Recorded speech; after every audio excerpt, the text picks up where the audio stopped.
Hello and welcome to Chapter 5. We'll spend more time talking about bonding. We'll also talk about bonding in Chapter 9 because bonding is related to energies. And when something does a chemical reaction, it's going to have to break bonds and make bonds. That's one of the reasons we care so much about bonds. Another reason is that most of our equipment that we use, the layman's kind of equipment, will look at bonds and give us information about bonds. So it helps us identify information about molecules just by being able to look at their bonds. This is your overview page. And what this page is going to do, it's going to give you what you need to know to get the shapes right for most any compound. Now, of course, you have to be able to read it correctly. So there's a few parts of this that you want to understand. On the left-hand side, you'll see it says electron regions and hybridizations. And you'll notice that there's a 2 in a circle here, and you'll notice that these numbers get larger as we go between each row. So can you tell that within each row, this number 5 applies? What this comes from is it's the number of things that are attached. There's a more particular way to say this, and we'll talk about this again later, but it's the number of things that are attached.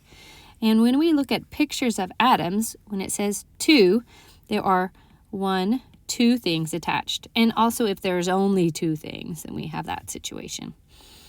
And then we have sp2. So sp2 is when you have 3 things attached. 1,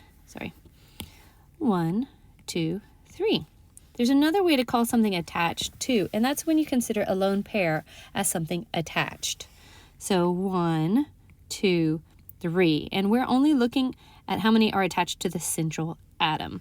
I'm going to be explaining this more in detail later on, but I think it's important to make sure that you understand this chart, and you can always rewatch this video once you have a better sense of what's going on in the chapter. When there are 4 things attached, you have 1, 2, 3, 4.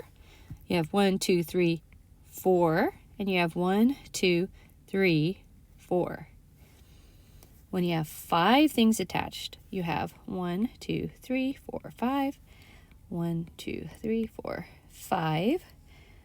1, 2, 3, 4, 5. And 1, 2, 3, 4, 5. So we're counting the electron pairs as one group, but each pair of electrons, if you have 2 pairs, then it counts as 2 separate things attached, 2 separate groups. And then 6. 1, 2, 3, 4, 5, 6. Or 1, 2, 3, 4, 5, 6. 1, 2, 3, 4, 5, 6.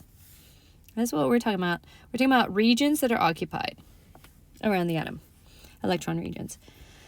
Then I've got some other overview information for a region. So right here, sp, that's the hybridization, and we'll talk about hybridization in this chapter. But that's the hybridization of each bond. sp2, again, is the hybridization of each bond. And we're going to be talking about this word hybridization. It will be coming up. But if you can categorize something into this row, everything in this row has that hybridization. There's sp3, sp3d, and sp3d2.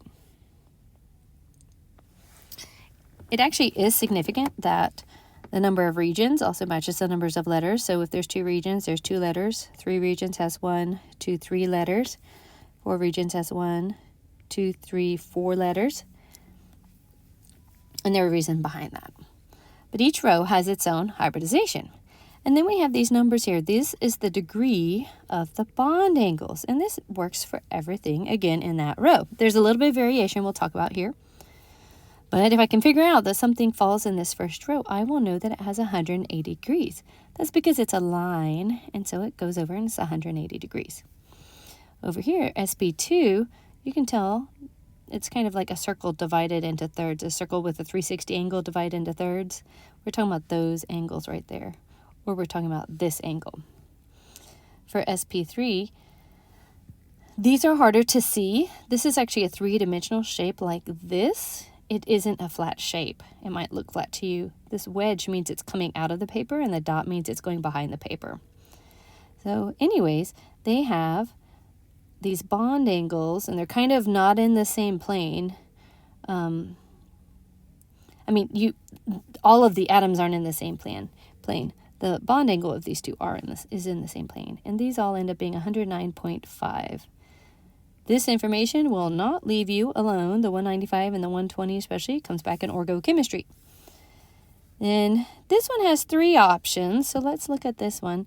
If you go from here to here, you can tell that's right angle, and that's 90. This is like a triangle, and so again, 180, 180, and 180. And then as you go from the top atom, if you skip the middle and you just go all the way to the bottom, that's your linear 180. So that kind of like going like that.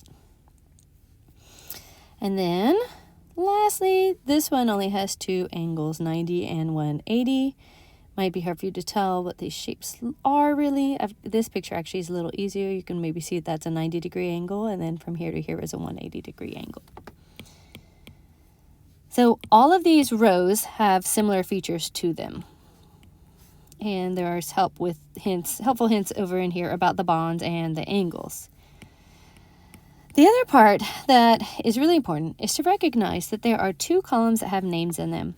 We have this column here, and then we also have this column here. I like to think of this left column as kind of like, this is like the family name of something. And then this is kind of like maybe the like subnames or something like that. And you'll notice those 3, they are all the same. But the way all of these rows work is that you have basically the family name, and it carries over for the top option, which, by the way, has no lone pairs. But it's different in the lower 2 options. Again, the one with no lone pairs, the name carries over, and that's different than the lower pairs. Again, no lone pairs, the name carries over, but these ones all have different names. And then lastly, name, it carries over, and then we have different ones. So you do have to learn all of these names, and you need to be able to identify what shape that something takes up. The pictures that are on the side of this page are there to help visualize a little bit better, besides these black and white sketches, what the atoms actually look like.